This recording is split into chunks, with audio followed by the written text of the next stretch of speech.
Ladies and gentlemen, welcome back to the wrestling podcast that you didn't know you needed. Welcome back to Wrestling Forever. I am Ryan Fitzsimons, and I am joined by Billy Cockwood, who I can't tell if he's trying to hulk up or if he's having a yawn or a stretch. Or... Like I'm having a stroke, Ryan. What is going on there? Are you alright, Billy? How are you doing this morning? We're recording early today, hence the reason my voice sounds a wee bit croaky, but how are you? We are recording early. Yes, I'm Yes. all good, man. I'm all good. Busy time just now in the Kirkwood household. Financially, a terrible one, but a very busy time in the Kirkwood household. I don't mind. Is Valentine's Day just robbed you blind? Oh, God, well, I've got to say, me and Mrs. K actually do not celebrate Valentine's. Fair play. It's a made-up holiday, man. Do you know what? I'm glad that you two can find the common ground in doing that. You know, because a few people would say, "Oh, you're just being miserable," but I'm so on side with what you're doing because I think it's absolutely terrible, to be quite honest. You know, the one thing I'll go for with it is it's on a Friday. Couples can go out, get something to eat, get a pump, and that's them. And I think that's fine on a Friday. You don't want that on a Sunday. That's what I'm saying. No. So just I don't know, just have couples day or some shit like that, man. I think it's fucking need cards. Yep. I mean, I caught my niece's boyfriend in Tesco last night buying a set of yellow flowers for a shitey ones for Tesco's, and I was like, she's worth more than that, mate. She's worth more than that. And then, in all fairness to the lad, he did actually go, well, she's bought me nothing. It's like, on your way. Fair enough. But that's, you know, maybe I'm just a miserable bastard. I don't know, right? But it's just, for me, it's the same with Father's Day and Mother's Day and all that. I really grudge it. Like, I don't mean to sound miserable. As a dad, I like the pathetic amount of attention I get. Fucking Mother's Day is a whole thing shebang in the house, but Father's Day, we get fucking robbed. Robbed. Yep. Where's the quality in that? I'll tell you that. Where's the quality in that? They just know that the dads don't care. Anyway, we have got a lot of wrestling to talk about, Billy, on this episode of Wrestling Forever. And you know, we said it before we met up for the call here that we were going to make it a kind of loose episode. We just have a few things that we want to talk about. We don't have a necessarily sort of rigid structure to things. We're just going to be fluid. We're just going to be really fluid. So, Billy, eyes and nose is how we would normally begin. So we'll keep it light with that, and I'll let you kick us off. Kick us off, Billy. Mine is a positive, and it's coming from AEW on the back of mixed news. We'll come back to some of the AEW stuff in a little while, but some of the positive news is we're hearing that Tony Khan is aware that people do not like the Death Riders. That's great news. Just do something about it, Tony. But I want to give a shout out to the AEW women's division because I think it is fantastic just now. They're producing some great works. First of all, to see timeless Toni Storm coming back is her version of she came out and basically wrestled an entire match as Mariah May. So good, just so good. There was times you were like, not to do a cliche from like cartoons, but you were like, hang on, what is she like? Absolutely smashed it. And but I want to give a shout out to some other members of that division, particularly Harley Cameron. Now, I'm delighted to see Harley Cameron getting some TV exposure and getting more time. The puppet of Mercedes Moné, as opposed to Michelle Moné, as I was calling her before the show. Everybody knows Mad Shelley Moné. Everybody knows. Mad Michelle Moné. If he did the scheme, aye. The scheme, everybody knows. One flip flop and a tit out. No, she's I think Harley Cameron's work is absolutely fantastic just now. Brilliant. And it is brilliant to see that division really being allowed to grow on its own. It's been a great division now for a couple of years, stacked at times, although I've always thought that WWE, I think, are getting better and better at putting the two divisions side by side. You see it more and more every single year, the two divisions are going side by side in WWE, the women and the men's. I don't think AEW has quite managed it yet. And saying that on the back of the Mariah May timeless Toni Storm, which was getting millions of hits on YouTube and what have you. A big fan of Harley Cameron. Lots of other women in that division. They have a habit, Ryan. I don't know if you've seen it, like Red Velvet, and amongst they have a bad habit of kind of signing them and then they disappear. Yeah, it happens on both sides of the fence, doesn't it? The men's and the women's division. Like, they seem to sign people for the sake of signing them and then they just vanish.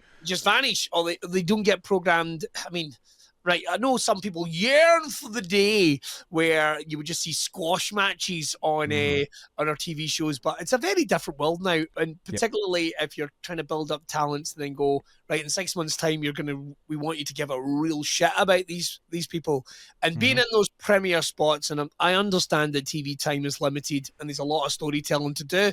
It can be, I think it can be quite difficult to showcase the women's divisions and the storyline. So I'm glad to see AEW are doing more of that. It's really one of their standouts just now. And Harley Cameron, who is due to be taking on Mercedes Moné over in Oz, I think that's where the match is in Oz. Because don't forget, the Australian show that was never meant to be a pay-per-view, which is what a disaster that's turned out to be and all. Not to make things negative, and sorry for any AEW lovers, but what an absolute travesty that's turned into over in Australia. Cock of that, and they made an absolute cock of that. I'll be interested to know what the backstory is. Do you know what I mean? Like, what exactly did happen? Because if this had been in the stadium, surely this would have been a pay-per-view.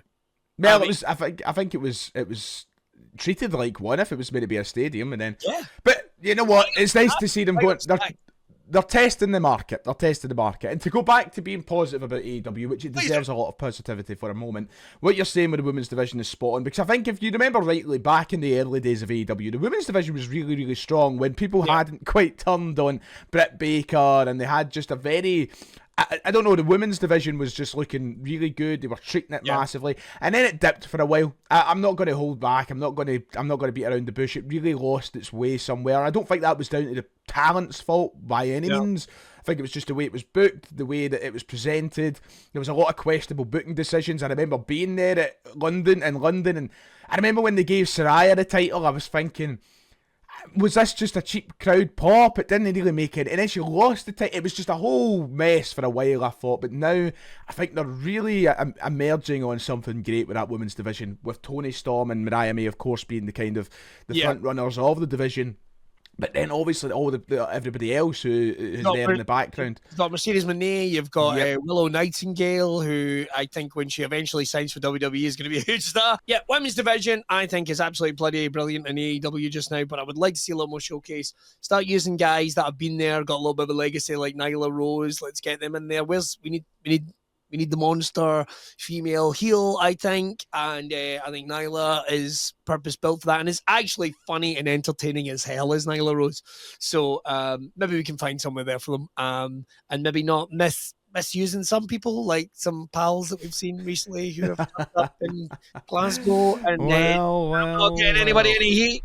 Not getting anyone any heat, but heat keeps you warm. Oh, look at that. Someone else on. Oh, that's right. Let's have it. What have you got? You got an eye or an eye for us, mate? Well, do you know what? I'll start with one of my eyes, and I'll start with the one that isn't related to one of your no's, just so we don't clash yet.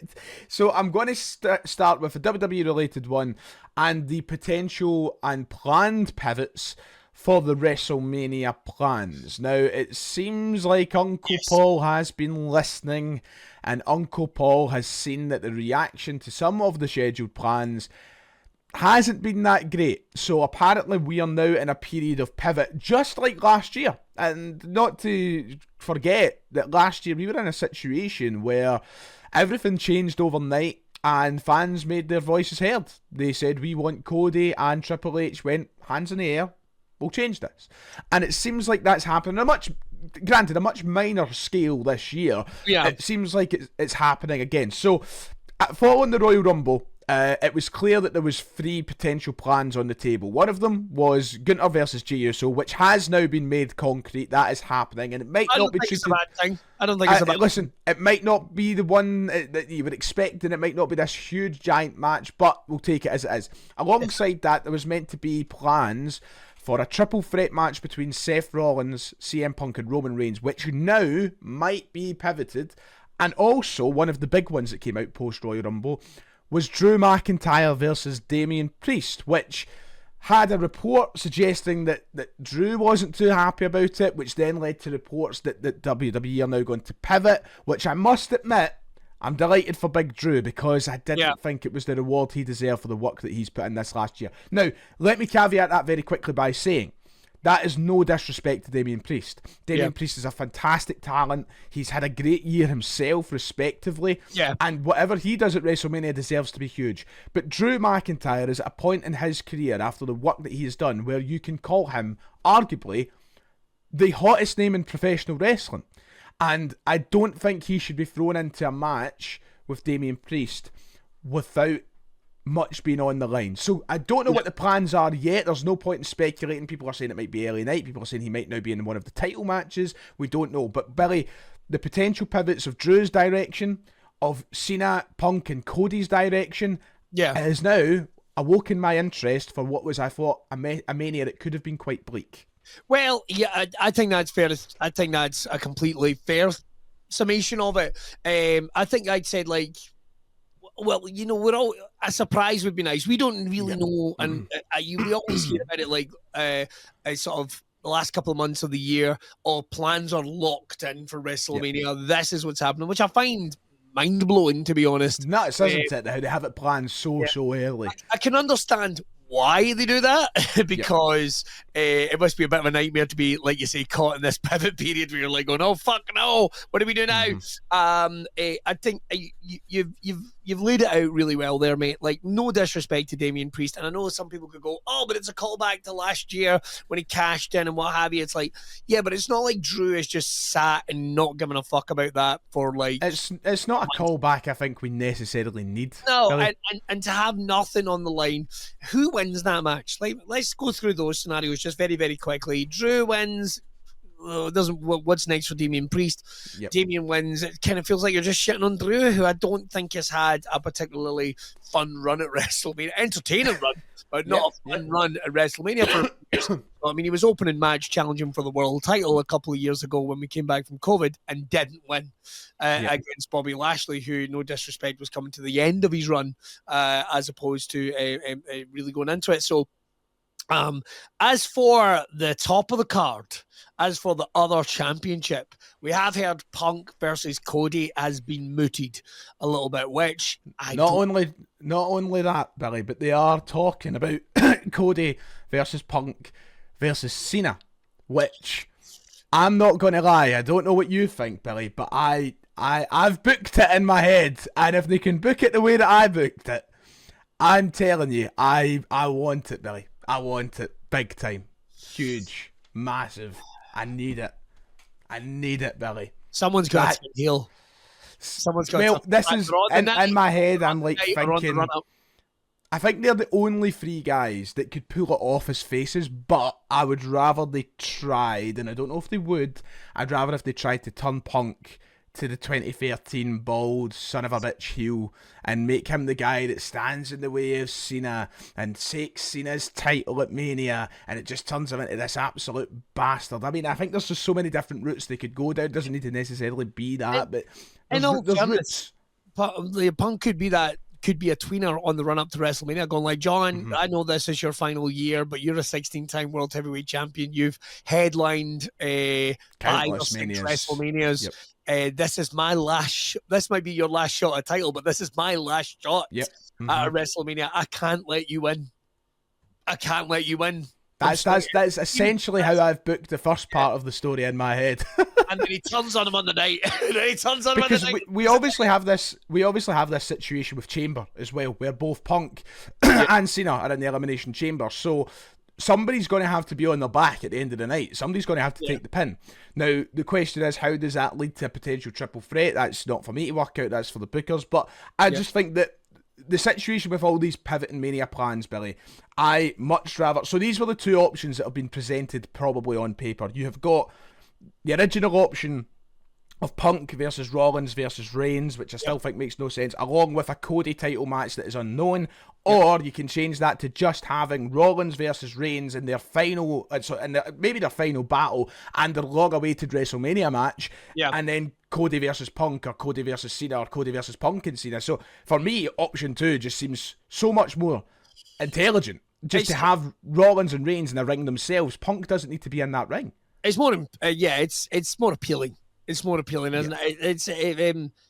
I guess you kind of ask, like, what happens to a Damian Priest? What happens to a Seth Rollins if they make it another pivot? Like, where do those guys go?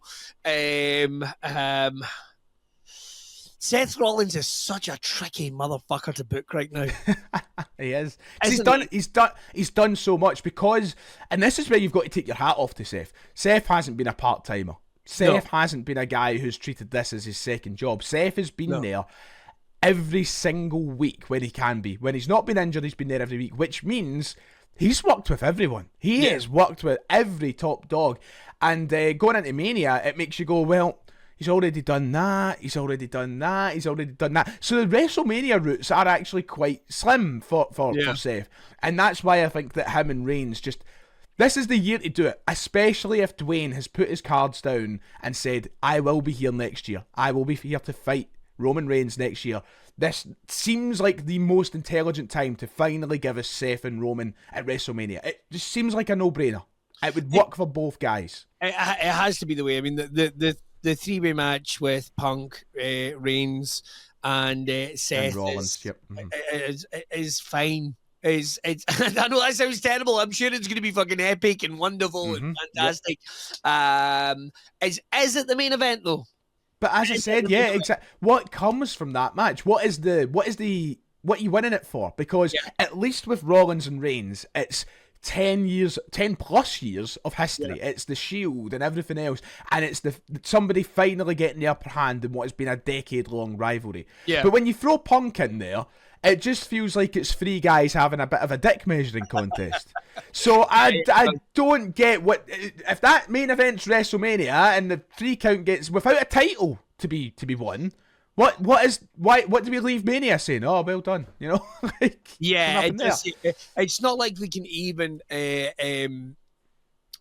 tag on like this is the number 1 contender or whoever the winner. I mean, it's like the main event of WrestleMania being a number 1 contenders match. Yeah, you know what I mean? It's like, it doesn't really work. Like, even that would be like, oh, at least they're fighting for something, you know? Like, they are first in the queue to take on whoever wins the main event for the heavyweight championship. Although, again, I would probably say, like, well, that's fine, but, you know, if... It would be very, what I would say is, it would be very demoralising. Next pay-per-view. Yeah, you know? It'd be very demoralising for one of the world champions if that was the main event of WrestleMania and it wasn't even for their title. Exactly. So, listen, to wrap up, I'm happy to hear that they are planning on pivoting on some of these plans because I always had no doubts that Mania 41 would be a show that delivers on the night.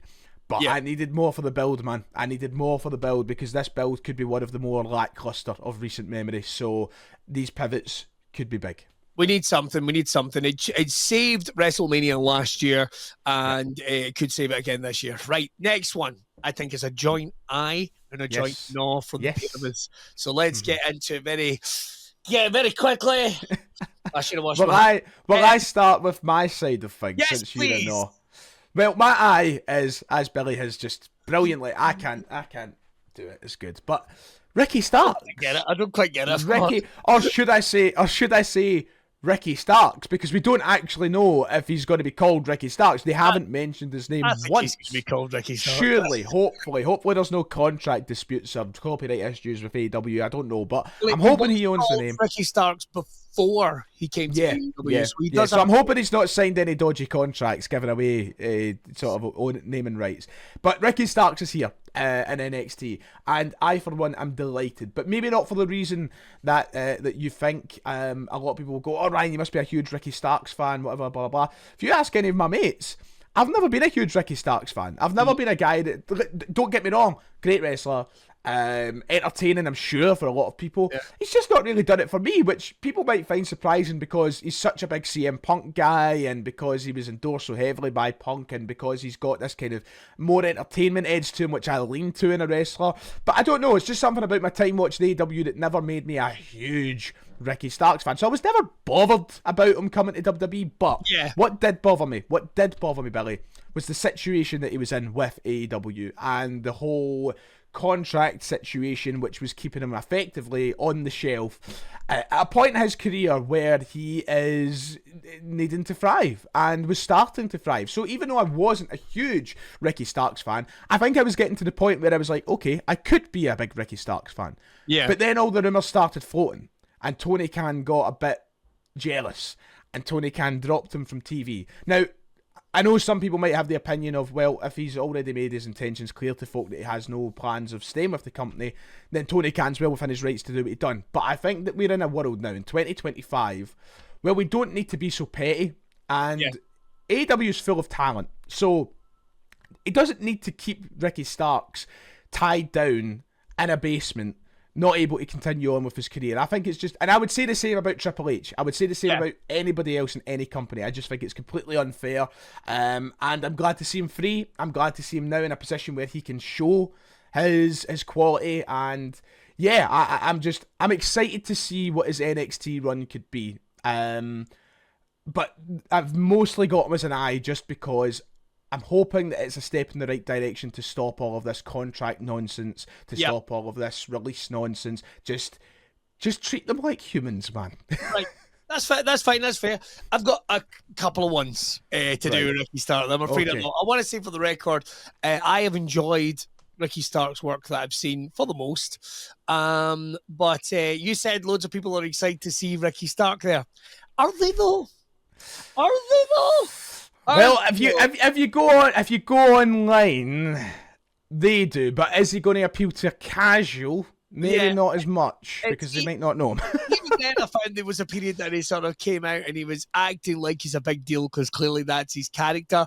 But a little part of me was kind of like going, but what?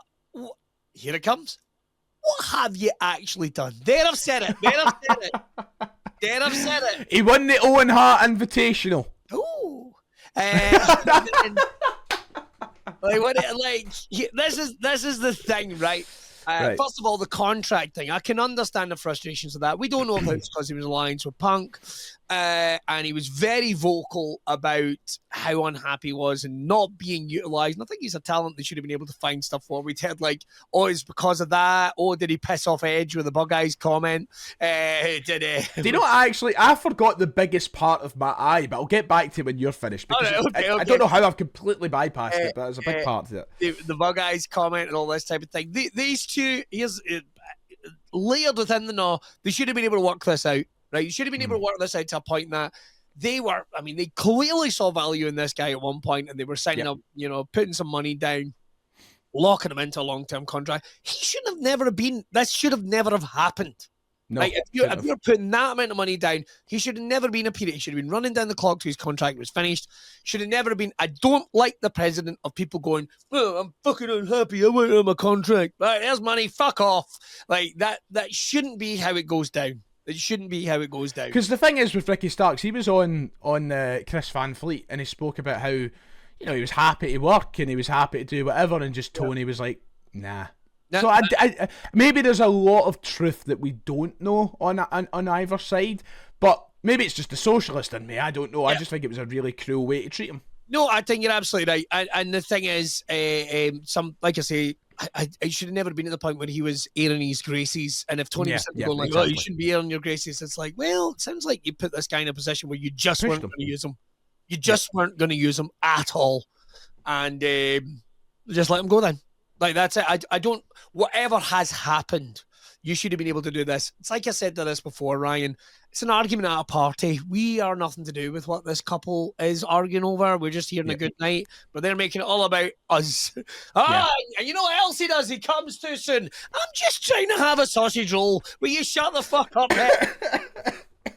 But the thing is, right, I agree. I get it because, as I said, I wasn't a huge Ricky Starks fan. Yeah. But here's the question. Do you think that there is room now for him in NXT to maybe win you over and turn your no into an eye, Billy? I certainly hope so. I have enjoyed what I've seen. I haven't been blown away. We're going to come out and say it. I haven't been blown away. Name me your five favorite Ricky Star matches. Okay. Every round in the Owen Hart Cup. Every round, exactly. I enjoyed the early work that I saw with him when he was a bit more of a kind of babyface character, and he's slightly more heelish now. I'm coming in with the bravado. Yes, it's me, Ricky Starks, but like to the casual wrestling fan, they're like, who? I understand why he's gone to NXT. I'd imagine he's main roster ready, but I understand why he's going to NXT because we're in Mania season. We're in Mania season. This was the massive part of my eye that I just left out for some reason. I think that it's something that NXT really needs. It really needs it. Let's be fucking real here. The NXT men's division right now is big thumbs down, not good enough. And that's just, I don't mean to be cruel on some of the young guys, because there's a lot of young guys there that are still obviously finding their way.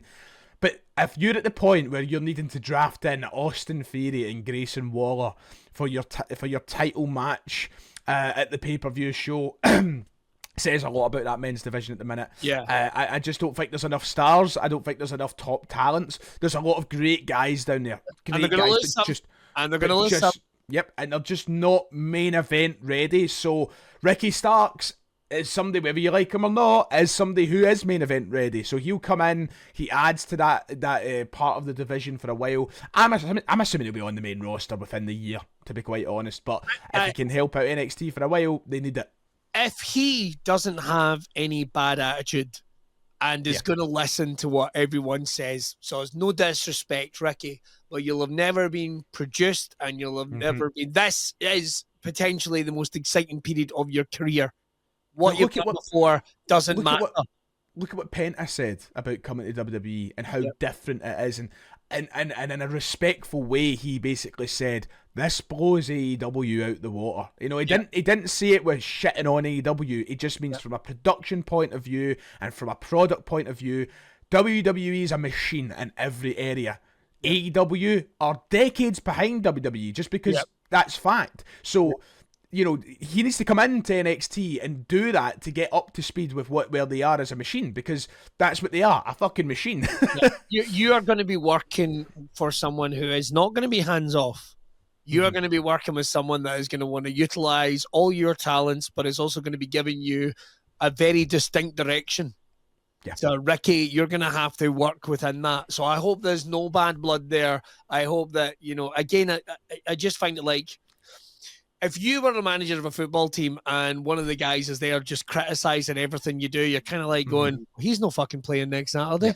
Exactly. And that's where we are. You're going to have to sit, listen. There's amazing producers. If Shawn Michaels is going to get you main roster ready, fucking listen to Shawn Michaels and listen to Triple H. And clearly those guys will have you there with Cody and Punk there as well, having the runs of their career.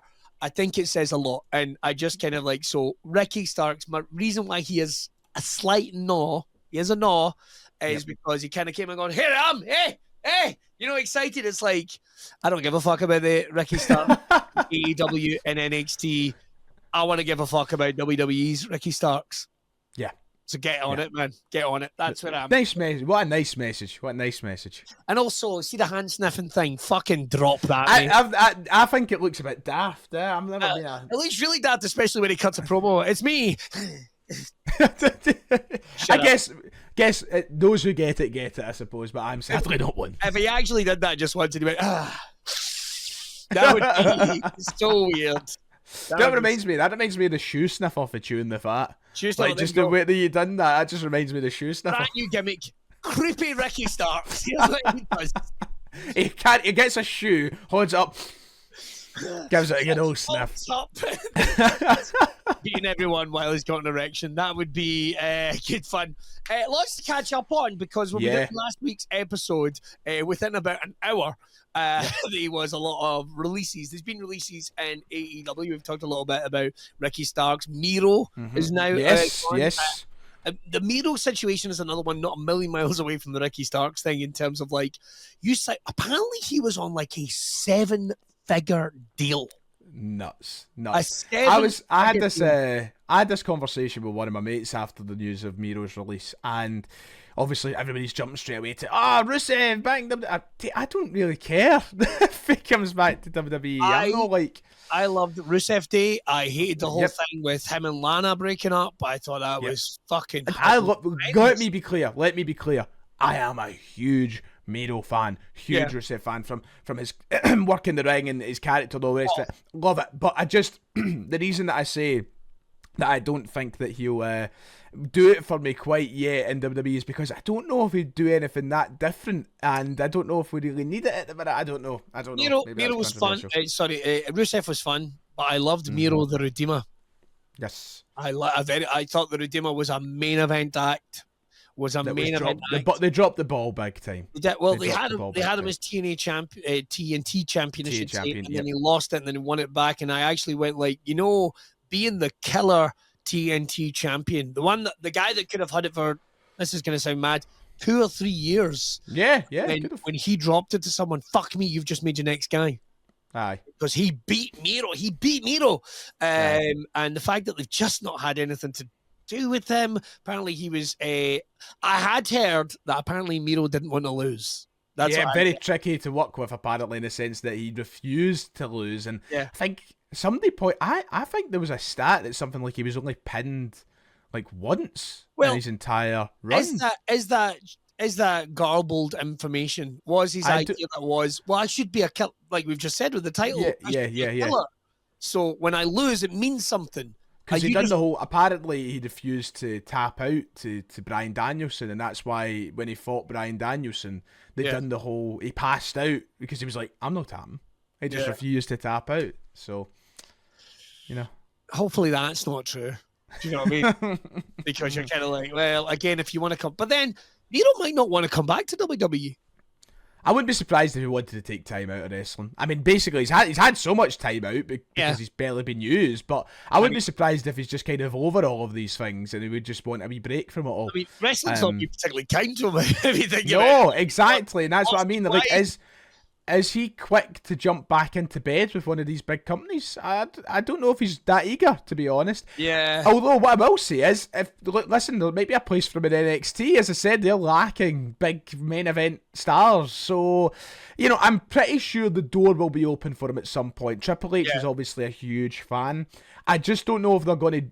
Like, we all know that Malachi Black is WWE bound. He will be there. I'd imagine. Very, very soon. I wouldn't be surprised if he turns up in the next few weeks. But I don't think that'll be the case for Miro. No, I don't think so. The fact that they are doing, do you know what? The fact they're doing a big show at Madison Square Garden in March. Is it March? I think it's March. Yeah, it's March. It's right at the start of April, I think. It is. Right You're right. So when they get back from London. Would that be so ridiculous if those were one of the shows that Malachi Black or Alistair Black or whatever the fuck they'll call him by the might even call him just Tommy End, or Miro, and some might go, is that not a downgrade for these guys? I don't know if it is. I don't know if it is. I think NXT is a huge product. It's on TV. It's on Netflix. It's its own brand, and it does need a kick up the arse because I think we could see an Ethan Page. We could see. Scooting over to the main roster or something soon. We could do with Miro, and Miro's still a young guy, as is Tommy End. There's a lot they could do with him. But, so those are the releases from AEW. Let's talk very, very quickly about. Do you want the full list of the WWE wrestlers? I've got it in front of me. It's 10 of them, wasn't it? In the end, 10. So we got Sonya Deville, whose contract wasn't renewed, and then releases. We had Akam and Razar, Paul Ellering, so the whole AOP gone, Blair Davenport, Cedric Alexander, the Good Brothers like Gallows and Carl Anderson, sadly Isla Dawn, aka Courtney, who's now been released as well, Giovanni Vinci, and Elektra Lopez. That was the full list. Yeah, so I'll start with Elektra Lopez quickly, and this is probably going to be the most unkind.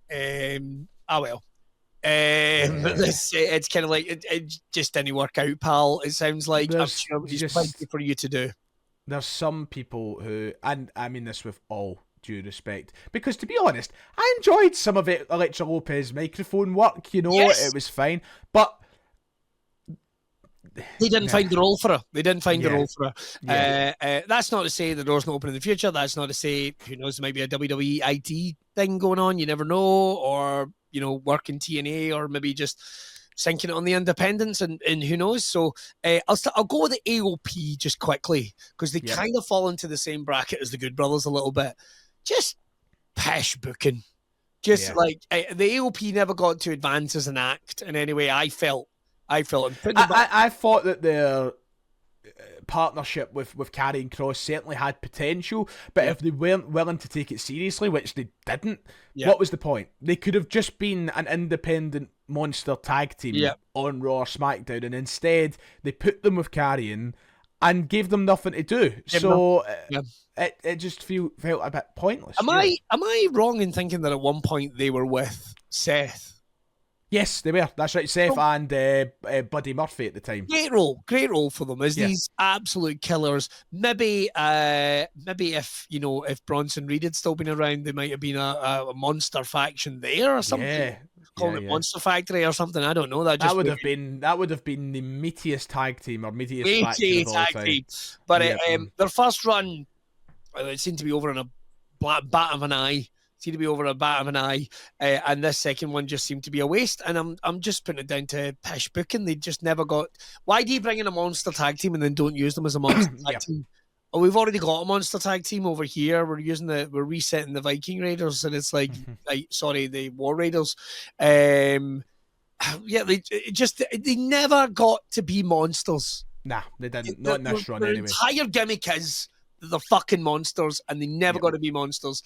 And what I will say is fair play to old Paul, because he was probably enjoying retirement blissfully, and he got called out for a good wage to do absolutely fuck all, and he's probably thinking to himself, that was a good wee bit of money. And of course, they probably got a wee payoff.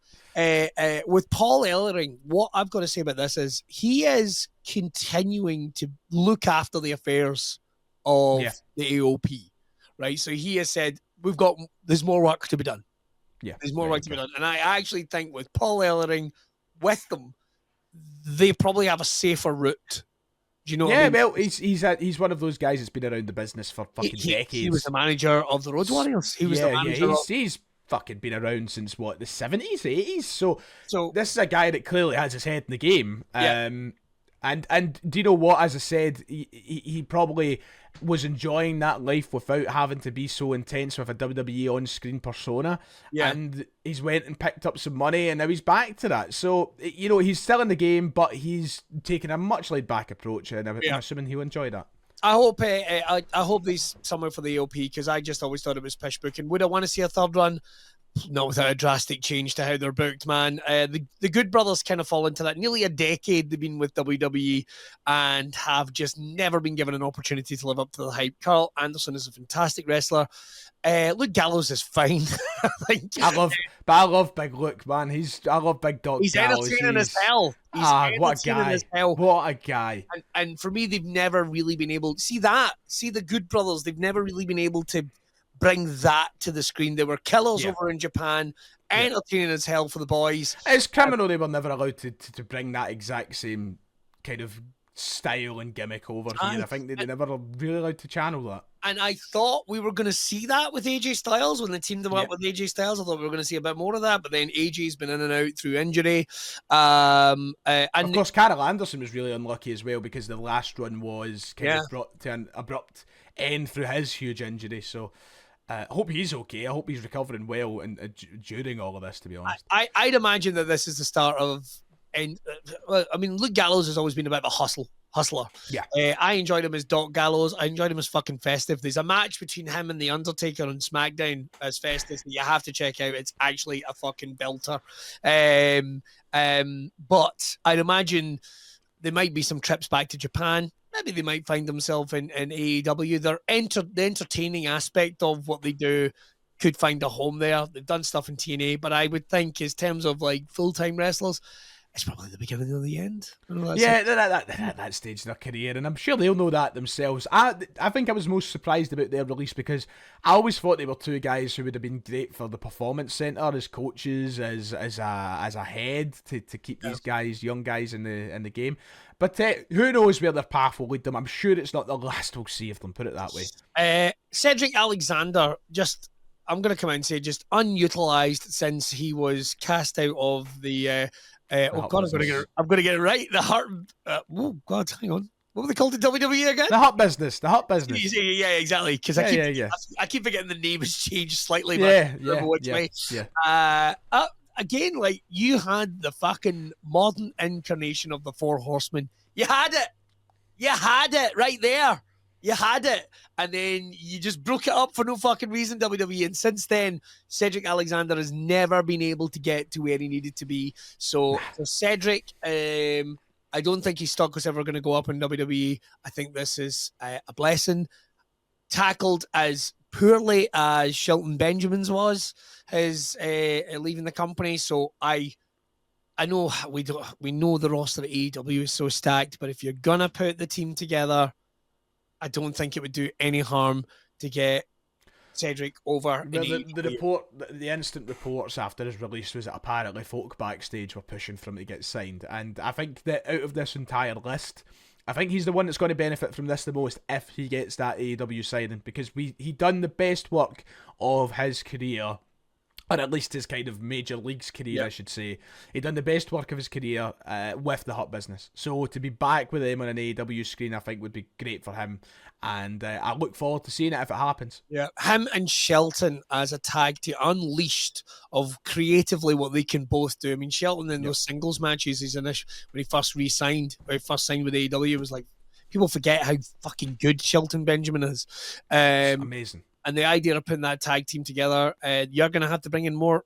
You're going to have to put together some more other teams, AEW, to lift up with them, I'm afraid. We don't really want to see the Young Bucks much more, I think. I don't really see. No. Again, they're kind of like, they've got that MJF factor of they've spunked through 10 years in two. Billy, I would love to see the Young Bucks disappear forever. Oh, there you go. Do the whole thing. Even that, man. I don't get it. Why are you off to the side? Trying to be anglers. I don't get it. It's like they're trying to be Shawn Michaels and failing miserably. And for the record, like, I am not athletic in any way, shape, or form. Like, I match up with the Young Bucks. I'm just anyway, boys, I'm pretty much there. A couple of other releases. Obviously, Isla Dawn, Giovanni Vinci, and Sonya Deville, Blair Davenport, they were the last few. Giovanni had a great run in NXT, and I really liked the Playboy gimmick they were doing, and then just gone. So funny, they had him come out to fight Apollo Crews with this whole relaunched gimmick, and he lost in 2 seconds, and that was it. Goodbye. I remember thinking, oh, that's fucking brilliant. What a way to start. We're going to go with this. We're going to go with this. And then we never seen him. And then we never seen him again. So never seen him again. And as for Isla Dawn, I mean, obviously we haven't heard anything in regards to Alba Fire. Fingers crossed she'll continue with that in WWE.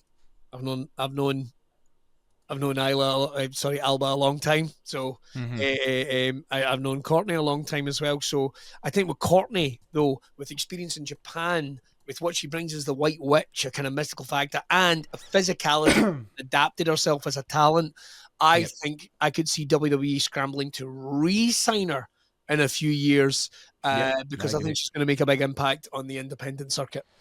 So after all of these releases, there was a reason for them released, and obviously one of them was just Sonya Deville getting her contract not extended. So, but apparently the letting go of these wrestlers was down to the fact that there is details that it's because the NXT call-ups that are expected to happen in 2025. So essentially they've done this to make spots free for the guys that are going to call up from NXT in the next kind of few months and year.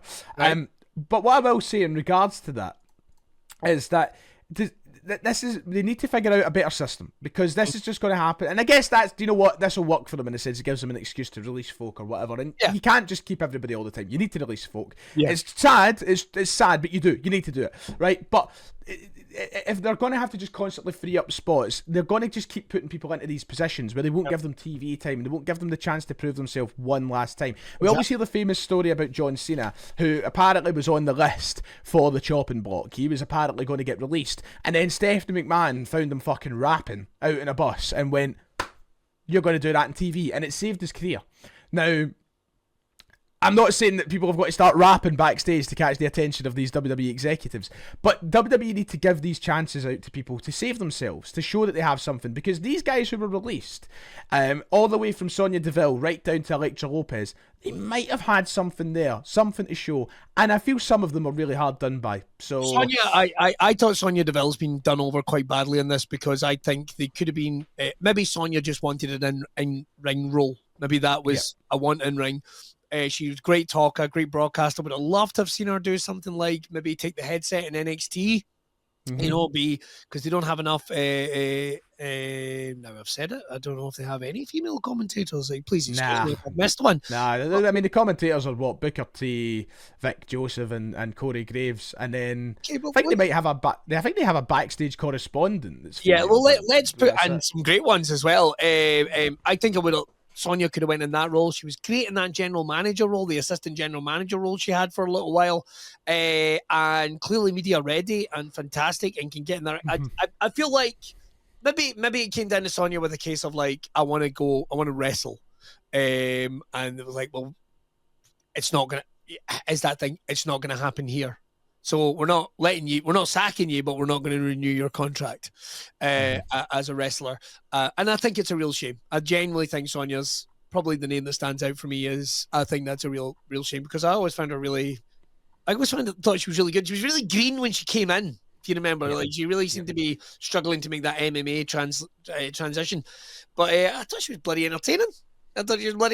So I think it's a shame. I think it's, but I think you're right in terms of they're going to have to find a way to do this. I mean, I understand they sign on so many talents and they go with the ruler numbers, like out of these 30 individuals, 5 of them are going to become big stars. If we're lucky, 5 of them are going to become big stars. And the rest of them are going to work on this product for a couple of years. And then if it doesn't work out, we're going to let them go. And that's just how it's going to be. I mean, there are some guys that I don't necessarily ever see leaving NXT, Ryan. Yeah. So, sorry, finish what you were saying there. No, I was just thinking of guys like Andre Chase. I saw Chase U maybe going to the main roster, but now there isn't a Chase U. I don't know if I see it going to the main roster. So, well, you seen what Duke Hudson said in his latest interview, saying that 6 years is way too long to be in NXT. It's a long time. It's a career. That's a career. Yep, that is a career. So yeah, there's obviously bits that need ironed out, and I'm sure they'll try and iron them out along the way. Right, let's talk about a couple of other last things. I want to give a positive shout out, first of all, to WWE Vault, by the way. If you are not going on there and checking it out, they are putting out video compilations as well from the 90s. Like, there was Smack 'em Whack 'em, which features a ladder match between the first ladder match I ever saw between Bret Hart and Shawn Michaels.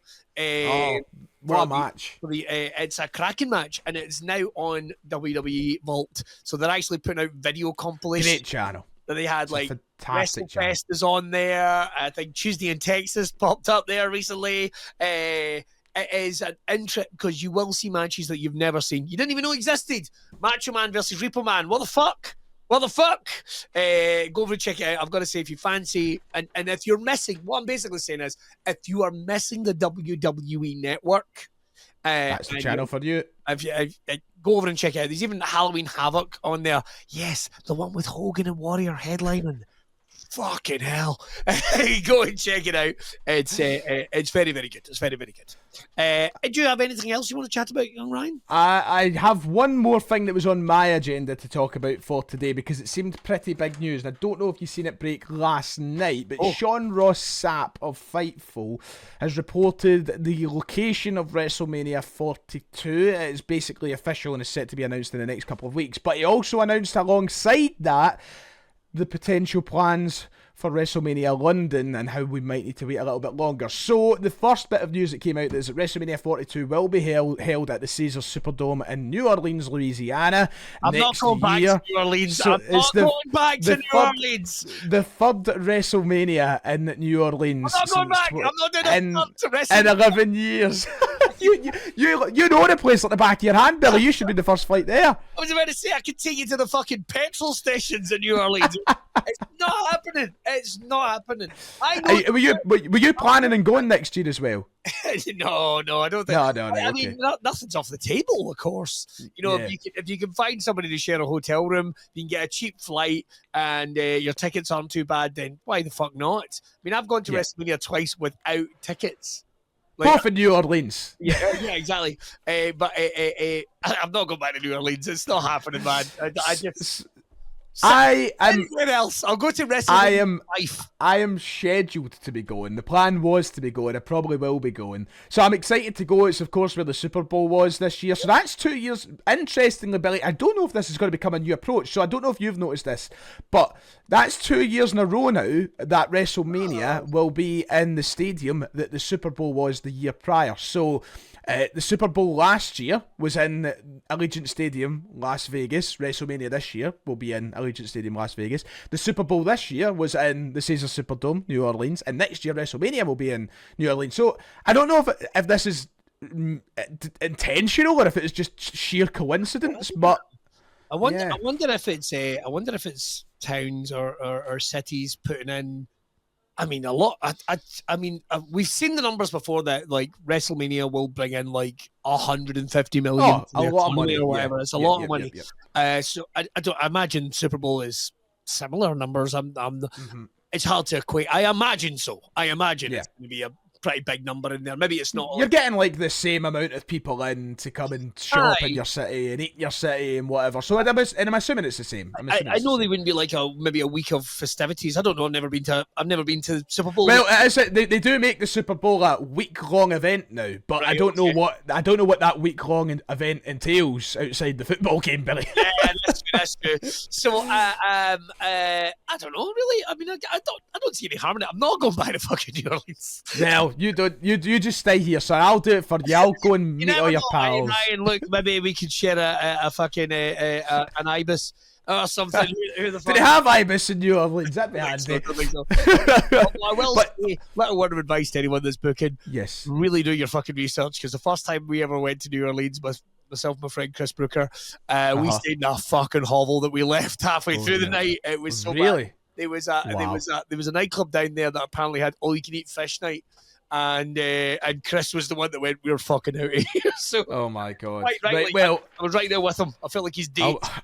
I'll keep that in mind. But alongside that, we did get news that came partnered, saying that Sean Ross Sapp also has found out via Fightful Select that they have spoke to WWE and that there won't be a WrestleMania in either the United Kingdom or Saudi Arabia before 2028. So it looks as though all those thoughts and prayers and hopes of WrestleMania London have been put on hold for another few years, Billy. I'm going to come out and say it, man. I'm not as busting to have a WrestleMania in the UK as anything else. I'm going to call something how it is, right? WrestleMania in London is not going to be the success that people think it will be, because this country is already fucked enough financially. So when WrestleMania gets announced and they're trying to charge fucking £1,000 for one single night, do you think there's people going to be queuing around the corner in this country for tickets? Absolutely fucking not. At least in America, there is the fact that if you're an American, your flights are going to be a wee bit cheaper. Mm-hmm. You're probably going to be able to get accommodation a wee bit cheaper. For a lot of folk, they can drive and whatever and go and do a one night and go home, whatnot. Yep. And I suppose to an extent you could do that here. You could drive down from Glasgow and drive back and just go to one night, whatever, cool. But people in this country are not as frivolous with their money for a reason, because it's hard times. So I don't think it's going to be the success that people think it will be. Exactly, and logistically we do not make anything easy. We don't have like conference centres there. Where's it going to be? Wembley? At Wembley, I'd be like realistically the only fucking choice, probably, or the Millennium Stadium in Cardiff, which is probably a better choice, to be honest, than Wembley. With a roof. Wembley is designed for football fucking fans. No disrespect, football fans to like get the fucking train in, do the game, and then fuck off home. It's not designed like this. Have you been to Wembley? I have been to Wembley. Oh, mate, I said when we went for AEW, that was the first ever time I'd been. Yeah. And nightmare to get to. Number one, I wasn't as blown away as I thought I'd be by Wembley as a stadium. I know that's a side topic for another day, but I wasn't as blown away as I thought I should have been with Wembley as a stadium. But number two, it's the area itself is it's not designed, and it's the same with most British football stadiums. Yeah. It's the same with Celtic Park. You couldn't hold anything like that at Celtic Park or Ibrox because they're built in the middle of fucking schemes and residential areas. And it's the same with Wembley. Whereas when you're in America, all in Germany and places like this, all these stadiums are built in the middle of fucking nowhere so that they have all these grand fucking areas of car parks and just it's so well laid out. This country, no. So, no chance. So it's right up there when I heard they were bringing Clash at the Castle to Scotland. I went, oh right, well that can only go in the Hydro. Mm-hmm. That can only go in the Hydro. Yep. I mean, realistically, yeah, you could try a Murrayfield, but it would be a fucking disaster. You could try a Hampden, but it wouldn't fucking work either. Like, what do you? Listen. I know I just called Wembley bad. Ryan, why don't we have a fucking stadium with a roof on it? Hampden is the worst stadium in the fucking world. I hate Hampden. Don't even get me started. It's a shape of a fucking sand shoe. Do you know what I mean? It's a fucking dreadful stadium. It's like dreams fuck up. Absolute fuck up. Football. Their rugby shite. Their wrestling would be even worse. Yep. Mm-hmm. So no WrestleMania in London anytime soon, Billy. I'm not upset by it. I'd go and see WrestleMania in France quicker. Yeah, 100%. I'd go and see it in Germany. I'd go and see it in France. Don't get me wrong. I would try and go. Just send it to Germany. Just send it to Germany, actually. I'm not saying that I wouldn't go to WrestleMania in London, but what I'm saying is it's not as exciting as what people are making out it would be. No, I think it'd be. No. I think it would be pish. I'm going to come and say I think it would be pish. Well, now we've destroyed WrestleMania. We're really selling it to WWE. I hope nobody's watching. Yes, they know. Like, they have people that literally. They have people that do the job. Like, their job is literally to scout venues and make sure they pick the best places for WrestleMania. And I would be stunned if they've went to Wembley and went, this place is like, it's got no. I remember going to Lincoln Financial Field, right? And for WrestleMania, and you would have probably been the same with the Caesar Superdome. But I remember going to Lincoln Financial Field and just being in total awe of the logistics of the stadium, of the infrastructure of the stadium. You can walk there. There. It just blew everything about a British stadium apart. The way that you get your drinks, the way you get your food, the way you arrive there, the way you park there. Billy, see the traffic. There was 70,000 people at WrestleMania. When I left the stadium, the traffic was moving as if there was nothing on. You could only dream of that at Celtic Park. The traffic is still for hours. So it just puts it into perspective, mate. Nah, I mean, look how bad it is leaving the Hydro, for crying out loud. Yep, exactly. You know, it's just like, exactly. And I'm sure these other cities around go, oh, bring it to Manchester. Probably would make more sense to bring it to Manchester. I wouldn't. or Liverpool, you know. Maybe when they get their new stadium, when they build their Wembley of the North that Manchester United want. Aye. Moving on. Right, that's all we got time for in this episode. Hope you enjoyed it. Nice little loose one. I think with every sprinkle of positivity, there was definitely a kick in the balls of negativity. So I think we balanced it out quite nicely.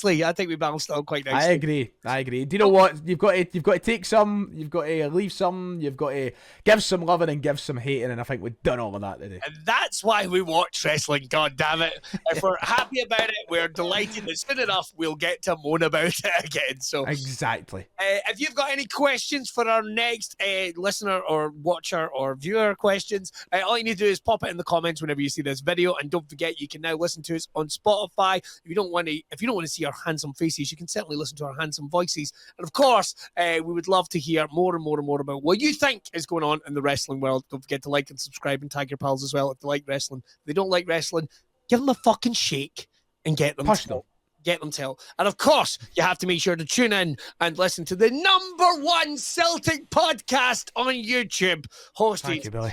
by our very own boy, the very own Ryan. You're the best advertisement I've ever had. You know, I've never paid for advertisement. I don't need to because you do it well. And on that note, make sure and get your fucking tickets for Billy. The Glasgow Comedy Festival's coming up, isn't it? As indeed, I'm going to be at the Glasgow Comedy Festival doing multiple shows, including a solo show, which is Billy Kirkwood's Silly. That is on March 29th in Glasgow. We'll also do Watch Bad Movies, Great Comedians, Joke Slam, and a whole bunch of other ones where the other people that are on the lineups probably won't advertise them. So fuck those guys. All that's left to say is have yourself the best of weekends, enjoy some wrestling, and remember it's Valentine's Day. Give it a pump on us. Why not? Brilliant.